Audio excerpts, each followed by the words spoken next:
Hull, Hull, Hull. Merry Christmas match. Kind of.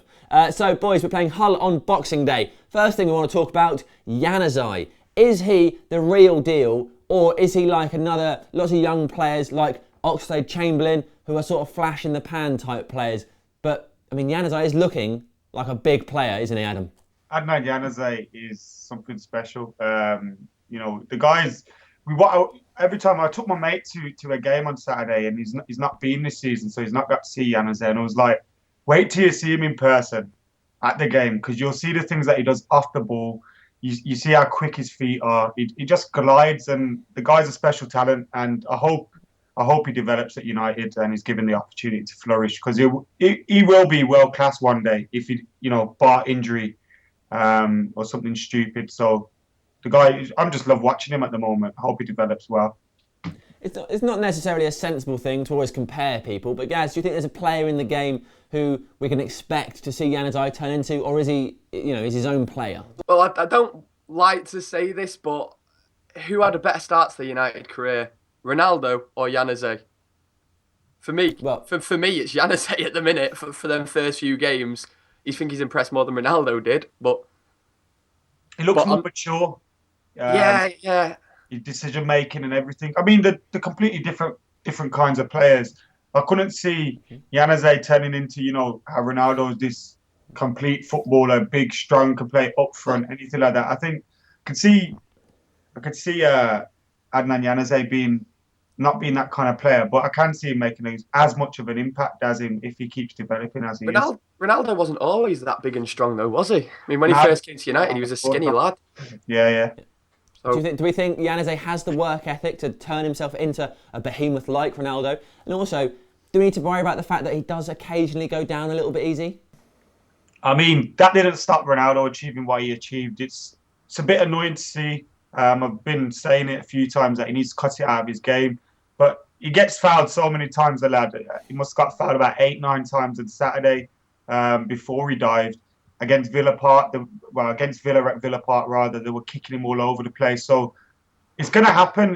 He goes down easily. It's unfortunate. They're not blatant dives, but it's a bit soft. But he's not that big of a lad, is he? So it's not surprised by it, to be honest. Yeah, I'm not surprised by it. All right, let's talk about form, because over the last few weeks we've beaten Stoke, Villa, West Ham, and these are clubs, to be honest, Manchester United should be beating. So do we think David Moyes has turned a corner and got the players performing, or is maybe this a bit of a false dawn, and if we came up against the likes of Liverpool, Arsenal, Chelsea, we'd still be struggling? I don't want to jinx it. I don't want to say that we've got good form, because but if we can win the next two, Hull and Norwich, then we've got Spurs. So the next big test, you'd say, is Spurs. So if we can win the next 3 games, then that puts us in good form, doesn't it? That's 5 games on the bounce. So, Adam, what do you think? I've been saying it every time we go on a little run of wins, that, yes, we're finally turning the corner, need to go on a run now, get some wins under our belt. And every time I look like an idiot because we lose a stupid game that should be winning. So I'm not going to say anything, but the difference that I've seen in the team has been there's a bit more urgency, a bit more confidence. I saw it at Old Trafford on Saturday, where I was worried because away from home, I've been quietly confident this season that we'll do well, apart from the Etihad where we got destroyed. We played pretty well away from home this season, and I think that comes with we've not had that ability to break down defences that have been just sitting back at the moment, and we did that on Saturday, so that's good to see. We're looking a bit more confident, a bit more lively. So if we could take that on, we've got Hull, Norwich, should be 6 points. Hopefully that sees us climb up the table and get closer. We're only 8 points off top spot now, and Liverpool ain't winning the title, so it's still all there for the taking. So have you seen a change in the players' attitudes perhaps over the last couple of weeks? Well, I think the players have always given it some. I mean, I don't think you can really say that they haven't been putting enough effort in, because they're playing for Manchester United. They're going to put in a bit of effort, but I do think in a lot of the games we've lost this season, I do think we've been quite unlucky. And obviously you can't lose a title on luck.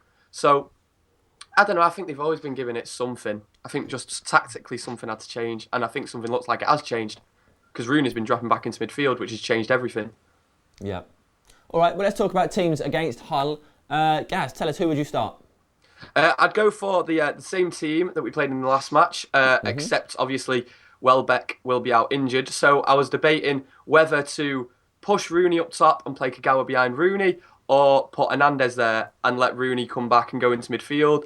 And I've decided to put Hernandez up front and Rooney behind him, because Rooney can drop back a lot deeper than Kagawa. And in the past few games when we've played well, that has been the big difference, Rooney in midfield. Okay. Adam, what do you think of that? What would you do? I'd go with the same team with Hernandez up top. Although, because I think away from home, when we can get some counter attacks on the goal, Hernandez's speed, his pace will come into it, and his finishing as well, hopefully. So I think this is a game where Hernandez could be key for us, especially if Welbeck is definitely out. I know he's got a knock, so it's unlikely we'll risk him, especially with quite a lot of fixtures coming up. I'd like to see Rio Ferdinand start as well. He hasn't played a lot recently. I'd like to see Rio play. But that's not to say I'd look to upset the defence. I think Jones and Evans have been fantastic. It's looking like they've got a great future at the heart of our defence, as is Smalling. So there's no reason why Moyes couldn't play those two again. I think we need to be pretty much the same team as last time with Hernandez in. We need to be giving players games together, and I think we need if one particular starting 11 is playing well, just carry on playing it. If they're all fit, carry on playing it. Right, Danny Welbeck, we've heard about him in training and Moyes saying he has to stay back behind and do a bit more. Rio Ferdinand's sort of been moaning a bit too. Do we think there's anything in this? Is there a problem that David Moyes is causing in the way he's treating senior players? No, there's not going to be a problem like that, I don't think, at Manchester United. Not at all. And David Moyes is a professional manager. He's not going to do something that's going to upset the players too much. And if Welbeck needs to stay behind training, that's the manager's decision. If your boss says you need to do a bit of extra time because you're not doing your job properly, and you stay behind, and that's what you just have to do. Okay, well, Adam, we know that David Moyes doesn't announce his starting lineup until right before the game, which has upset Rio Ferdinand. He came out and said it's frustrating because instead of spending all his energy getting prepared for a game and getting excited, or if he's not playing, trying to help out teammates who are playing, he's wasting it worrying, being like, am I playing? Am I not playing? And then by the time he finds out, he hasn't really prepared enough. And he says that's an issue. And I think that's probably similar as to the way we've seen Hernandez putting his tweet out saying he wants to leave. Because with Ferguson, he would let him know weeks before if he was going to play and give him time and explain to him, look, Hernandez, you're going to be on the bench again. And we know you're on the bench a lot, but you still give us a lot. Is this sort of treatment of players why people are getting upset? I think treatment of players is a harsh word. I think it's just the way he works. I don't think he's got anything personal against those players. I don't think the players. I was disappointed more by Rio Ferdinand, who's a senior player who I respect quite a lot. I think he's had a great career at United and is a great professional, and he does a lot of work with our younger players. But for him to come out and comment on that, I thought that was a bit disrespectful to the manager, to be honest. Same with Hernandez with his silly retweet or whatever it was. Like, this wouldn't have happened under Fergie. And fair enough, things aren't the same as they were. But David Moyes is his own man. He's going to have his own ways of working with things. And now, to me or you or Rio Ferdinand or whoever, we may think that's the best way that Fergie did. But they need to get their acts in line under the way the new manager works. And I think that will only happen when, some of Fergie's men are gone and he gets his own men in. And it'll take time for that process to go on. So, we have to get used to the way that David Moyes works. Simple way, really. It's that word, isn't it? It's that transition word. We're still going through transition and a transitional period, and eventually it'll all work out. All right, sound very confident. Okay, so let's talk about Hull. Guys, who are the danger men? Steve Bruce. I think Danny Graham will be a threat for Hull. They've also got Huddleston in the middle of the park who will fancy a pop every now and then. But Robbie Brady, who's their top goal scorer, ex-United old boy, well, ex-United player, rather, he may prove a threat to us. He's got a few goals for them this season. So, I mean, that's where their threats will come from. But if United are looking to climb up the table, looking to get into those top positions, then this is a game you have to be taking 3 points from. So, I'm not looking for anything less than the United win. Okay, very good. Gaz, anything to add to that? Tom Huddleston's, I think, is a very big player for them. Very big. Yeah, quite literally, he's a big player for them. Yeah. But I think that it's going to be another midfield battle. I mean, that lack of creativity we have in midfield, but a little creativity we have, he'll be there to stamp it out. So we need a big performance from Cleverley, and that's why I think we need Rooney coming back into midfield. Okay, let's hope that happens then. Now, boys, time to put your money where your big fat mouths are. Predictions. Adam. Right. David De Gea in goal, obviously. Raphael and Evra as our fullbacks. I think... Yeah, what I asked for there, Adam, was your prediction. I just want a scoreline. We did teams earlier. That's happened. Yeah. So, yeah. Gaz, how about your prediction? My prediction, I'm going to go with 3-1. I agree with what Adam said before, that Tom Huddleston... What, you agree with his prediction of David De Gea in goal? Raphael at right back. Some solid predictions. Done teams. Shit. Yes, we have done teams, Adam. That happened. United are going to win 2-0. Right. Do you even know what game we're talking about anymore? Boxing Day, I think.